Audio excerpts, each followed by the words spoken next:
Hey yogi friends, Kit Kat here, and welcome to this afternoon's little tutorial on breathwork. Charlie's just been chasing a little bug there. It was very noisy. I thought it was a cicada at first, but it's just some other random Indonesian bug that's quite green with orange spots on its back. So hopefully she'll just leave that alone in the garden.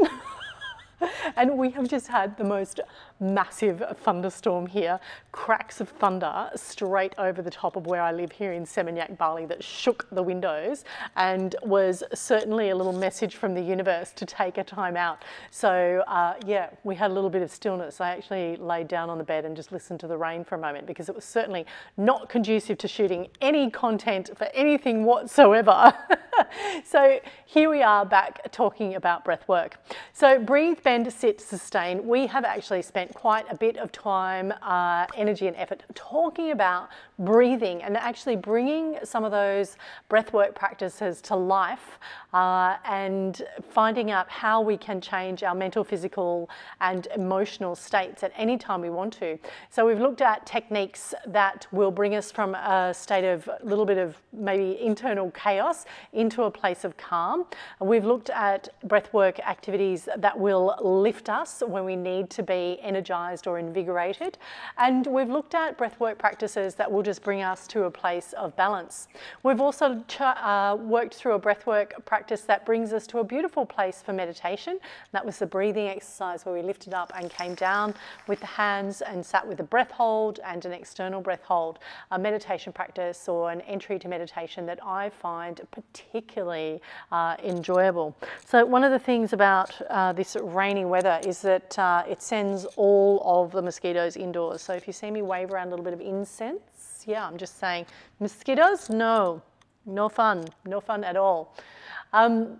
So we have done quite a little bit of work in that breath space. So what I guess we want to uncover here is what's the difference between breath work versus breath awareness and some of those earlier breathing techniques that we looked at. So in your ebook, or if you've printed that out in PDF format, there's a little brief there that runs you through the differences and certainly gives you a little bit more detail about breath work itself. And then in the next video, we're actually going to work through a guided breathwork session. So that starts with a little bit of breath awareness and it's guided by music, and then we move into a breathing pattern. And I'm going to explain that breathing pattern to you here in a little bit more detail so that when you move into that guided breathwork session, it's not so much of a surprise to you, and perhaps you can use that use that technique or practice it before you come to that session. So, breathwork's been around for eons. It's as old as the Vedic texts when the earliest sort of iterations or discussions around pranayama, breath and life force started to come together. So breathwork is really a new age term for breathing practices, so the conscious control of breathing. So you could really say that some of the breath awareness practices that we looked at in that first tutorial or masterclass rather, Breathe, they are forms of pranayama or indeed breath work. So it's just that conscious control of breath. So it's us intentionally changing our breathing patterns so that we can achieve different outcomes that we've talked about earlier today. So manipulating the breath to achieve a state of calm, or manipulating the breath to find a little bit of balance, or indeed find that invigorated or find a little bit more energy in the body.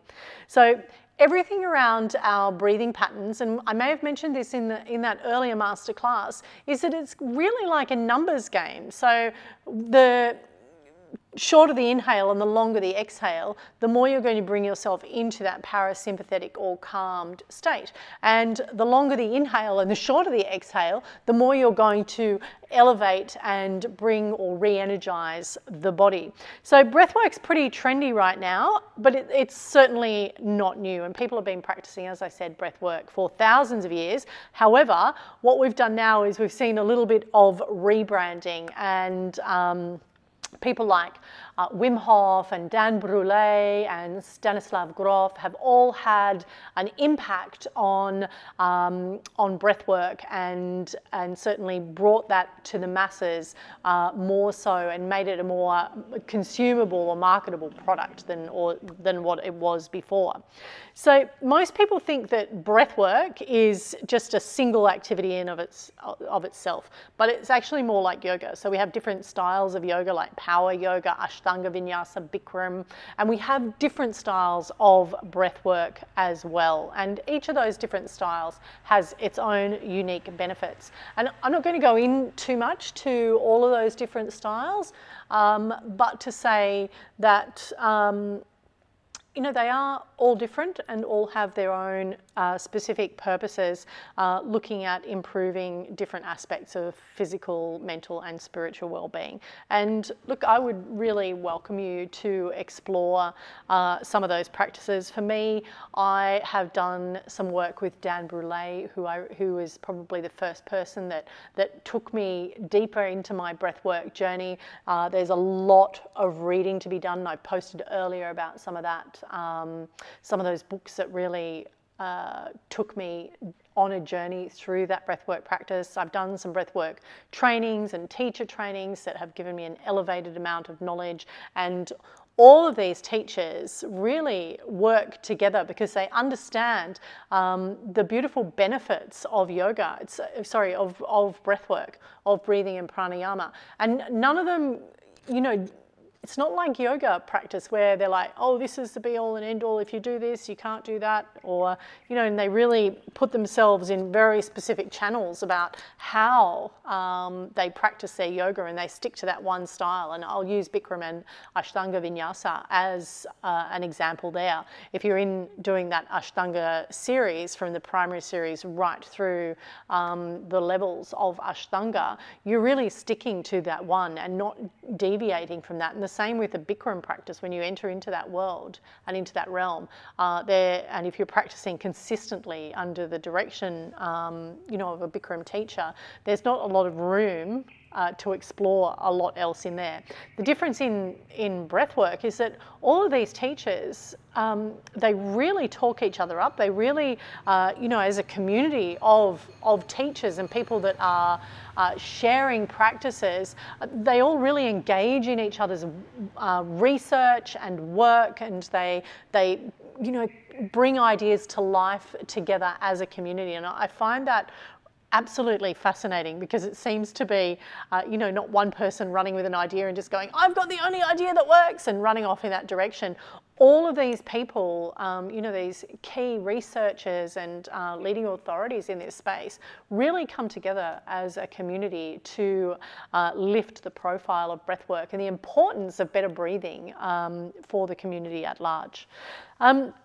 So we know that breathwork improves spiritual, mental and physical well-being, and there's so much science behind that. And, we only have to look at, James Nestor's The New Science of a Lost Art and his research in there, and also looking at Patrick McEwen, Oxygen Advantage, and the depth of research that's in there.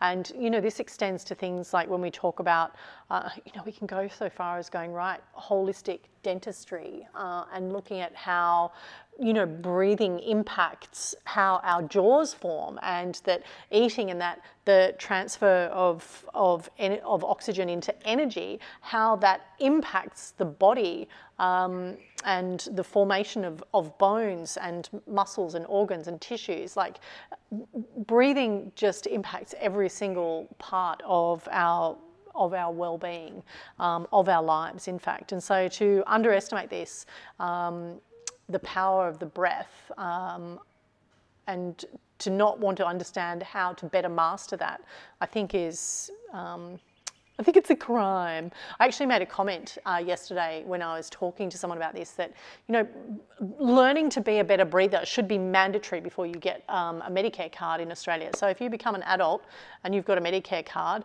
then in order to reduce the risks on the Medicare system, which is, i.e. the taxpayers paying for a preventable disease, this is not a one-size-fits-all, but certainly if people understood the impacts of better breathing on their physical outcomes, and that was a mandatory thing that we all had to learn and engage in, the world would be a better place. Like, bring us into a little bit more peace and calm, make us better breathers, all our internal functions and systems and organs much happier, and we're just much healthier.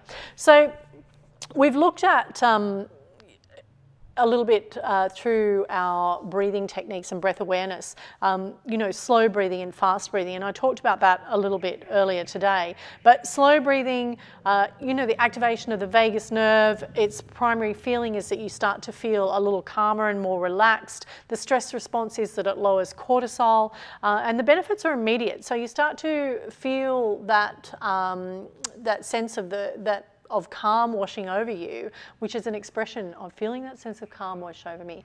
But it takes roughly about 90 seconds for that to happen. So that's probably about between, you know, 6 and 10 breath cycles of that inhale and exhale, 5 counts in, 5 counts out. So if you think I can change my mental state or my physical state within 90 seconds of becoming aware of my breath to when I feel that sense of calm washing over you, really extraordinary stuff, and very, very fast too, which is what's so brilliant about breathing. So examples of this slower and more calm and controlled breath would be your deep belly breathing, so the engagement of the diaphragm, and 4-7-8, which is your tranquilizer breath. Inhale for 4, hold for 7, release that breath slowly for 8 counts.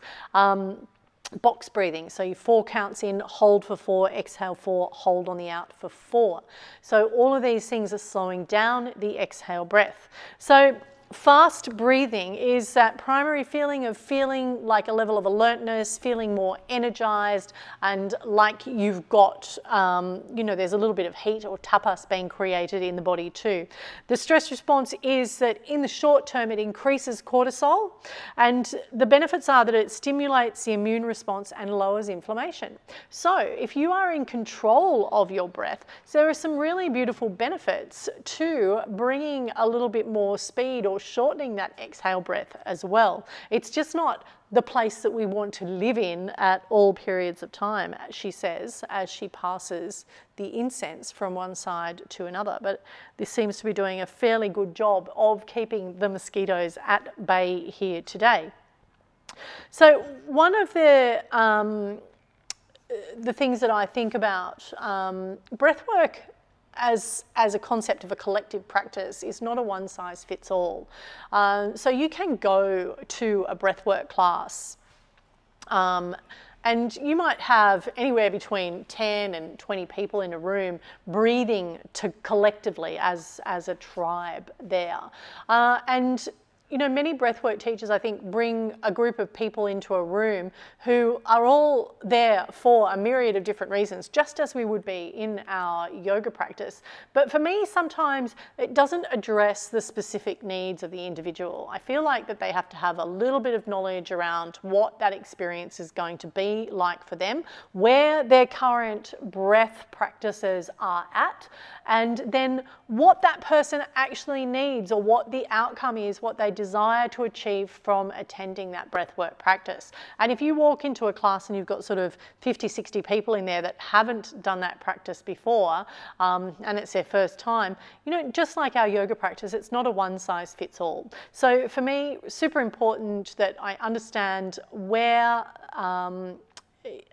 somebody is when they start out their breathwork practice. And I'll give you an example of this. The other day I was working with a client here in Bali who had a car accident maybe about 2 years ago, and that had created a trauma for her that she'd stored within her body, and that was triggering panic attacks when there were any loud sounds. So whether it was dogs yapping that she wasn't aware were in her sphere of contact, or you know, whether that was thunder or lightning, or even we had an earthquake the other day, and that really shook her, literally, for want of a better, sorry about that pun, or not sorry really, but it shook her because it triggered that trauma for her. So if I had have put her directly into a collective breathwork practice, that could have triggered trauma for her that she just simply wasn't ready to deal with. So I gave her some other exercises and breath awareness practices for her to work with to bring her out of that state of panic and bring her back to that calm centeredness, so that any time that she felt that we identified those triggers, what was setting her off, that she felt that she was being drawn into that space, that she could bring herself back to a place of being calm and centered with some of those breath techniques. Now, I also recommended some other healing modalities for her to release that trauma, and we would do that in tandem with breathwork practice. But certainly I think if I had brought her directly onto a mat, laid her down and told her to do the double inhale, double exhale that I'll demonstrate for you shortly, that might have brought her into a state that she really didn't need to be in a group of people where she may not have had the sole focus of the leader of that practice or the guide of that breathwork session.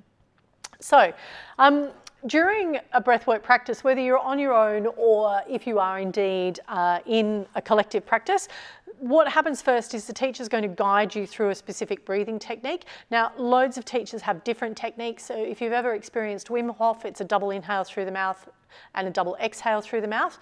For me, this is not a commentary about whether that's good or bad. From my perspective, I'm super into finding and distributing the nitric oxide that's generated in the paranasal sinuses into the body. So if you're doing a double inhale through the mouth and exhale through the mouth, then you're missing out on, say, 25%, a quarter of the benefits of that nitric oxide from the paranasal sinuses.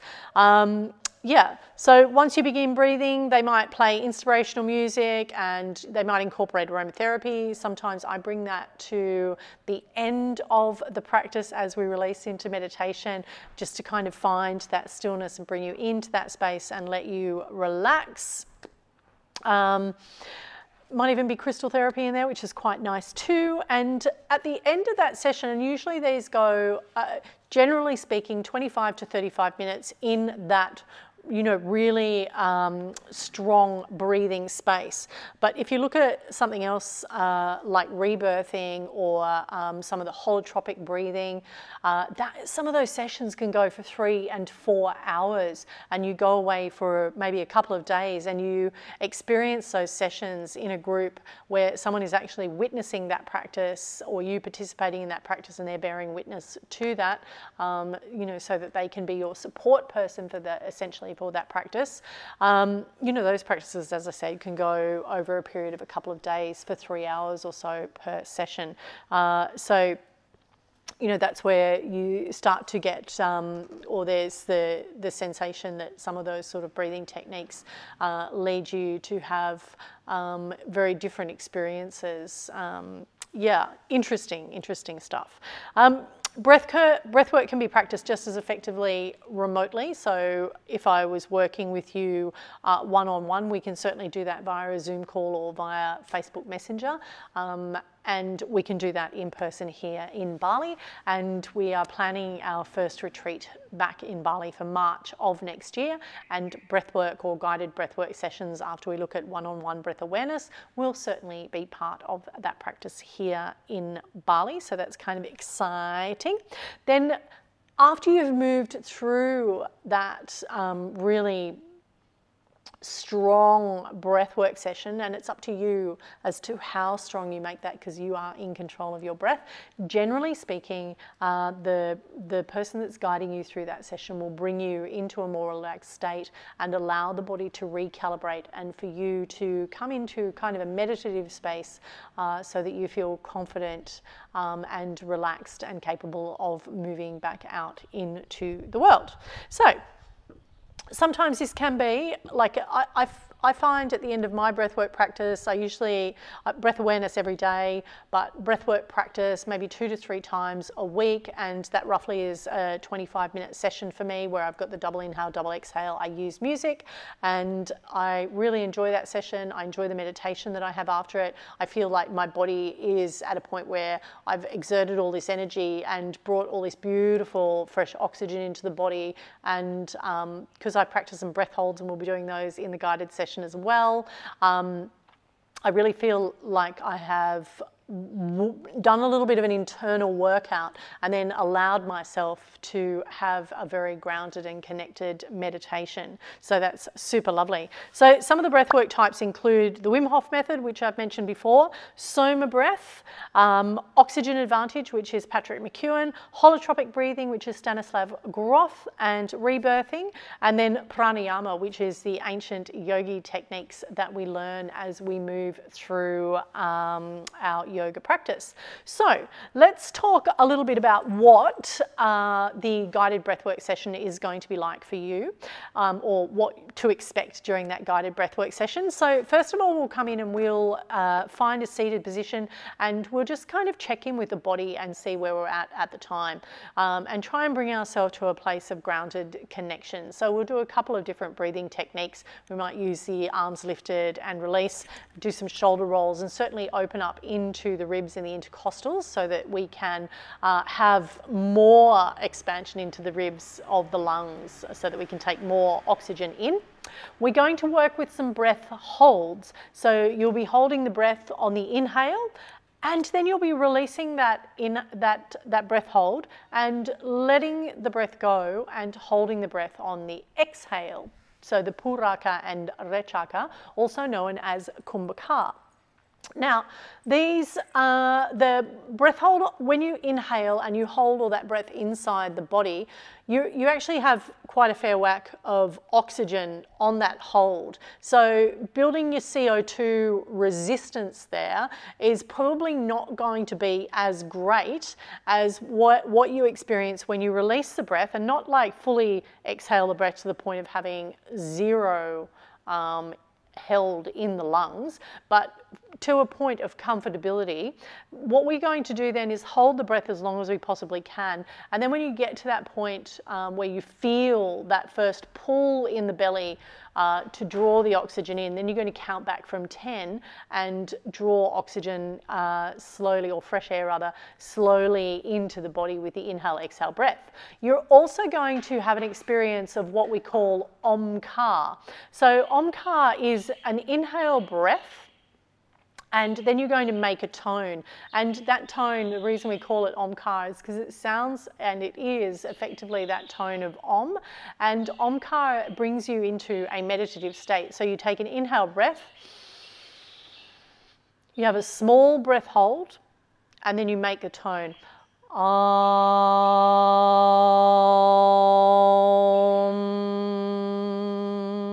And that tone is broken down into 3 sounds, and you may have heard that in that example of Omkar then. A, or that first syllable, U, which is the second, so you actually change the shape of the mouth so that you can create that tone. And the third section is the where we actually close down the mouth, and we hold that for as long as we possibly can, and that's where we actually are humming. So that last, when you split Om into thirds, that M is where we hum, and that humming actually increases the production of nitric oxide in the paranasal sinuses by another 25%, which means that you're, on the next inhale, going to get a lot more of that nitric oxide distributed through the body. So Omkar, something so simple, has so many amazing benefits jam-packed all the way into that. So the next thing we're going to look at is the double inhale, double exhale. And this is a breathing technique that I personally use and encourage my breathers, my students, to work with. And it looks like this. It's simply diaphragmatic breathing, and you're going to inhale through the nose for 2 counts. Exhale through the mouth. 1 long breath. So you've got 2 counts inhale, exhale through the mouth, 1 long breath. 2 counts inhale, 1 count exhale, long, slow breath. Now, on this 2 counts inhale, what I want you to feel is though you're breathing in through the belly and then up into the high heart. So you've kind of split that breath in two. First into the belly, second into the high heart. And then as you exhale through the mouth, using the diaphragm to pull the belly back into the spine and exhale the breath. So drawing the breath in with a double inhale, and then exhale long and slow through the mouth. Inhale through the nose, belly, high heart, exhale through the mouth, long and slow. So practice that breathing before you go into the workshop or before you go into the guided breathwork session. And I think you'll find it can be a little bit challenging, especially if you haven't really engaged the diaphragm in that style of breathing before. So in through the nose, and you're going to expand the diaphragm, lift into the high heart, and the exhale is a double exhale, but it's a really nice slow exhale through the mouth. So we're getting rid of the CO2 that's no longer serving us and making room for fresh oxygen or fresh air to come in to the body. So without further ado, we are going to head into our guided breathwork session. I genuinely hope that you enjoy this session. I will check in with you and see where your breath is at as we go to start, and I will encourage you through the practice to either increase the strength of your inhales and exhales, or to pull back on that if you feel like that's too much. You really want to be aware and check in with yourself to see how much power you need to put behind the breath. My yogi friends, have a wonderful rest of your day, and I will see you in the guided breathwork session. Namaste.